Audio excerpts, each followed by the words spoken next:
I'm sure many of you may have heard of this movie called Hot Fuzz, starring Simon Pegg. It's a movie that for me has a way too high favorable approval rating, because it's a movie for those of you that like a more relaxed comedy touch and not the crazy style from movies like Showtime, Beverly Hills Cop, and the other guys, which for my taste are a lot better action comedies. So there might be scenes that you might think are funny, but the way I see it, you have to have a special sense of humor to like this movie.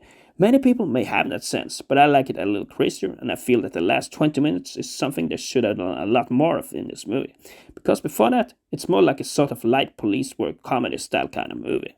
In a lot of action comedies, of course, the plot will most of the time be very thin, but I feel this movie tops it all. A village that seems to live in a dream world, where everything is controlled by a set of elders, always killing people going against them. That's not quite original.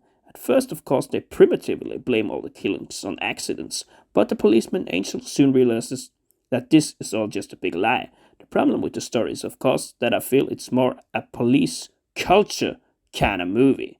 You know that feeling when you go into a new job and there's this custom that this is the way we do it here, and you shouldn't try to change it. That's why Angel is in hot water, because he tries to do things differently and actually try to investigate the accidents as criminal actions. Movies like that are not easy to describe as funny, because they try to build a bigger picture, and there's also a sense of sentimental mood between Simon Pegg and Nick Frost.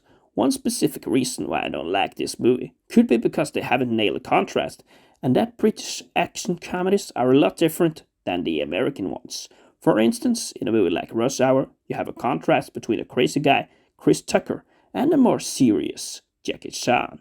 In the American movies, like the mentioned Rush Hour, the other guys, Showtime, and also another movie called I Spy, they try to make the comedy a bit more ridiculous and crazy. And in Hot Fuzz, they don't exactly try to do that. Maybe they tried, but at least they didn't hit what I look for in an action comedy. It might be a harsh review, of course, but it is rare that I don't get entertained by action comedies like this. But the problem is not so much the characters, because that store owner is kinda cool. Anyways, the story itself is the real issue here, and had that been better, or the concept of a dream village had been done better as an idea, this movie might have been a lot better. Nevertheless, I will rate this a 4 out of 10.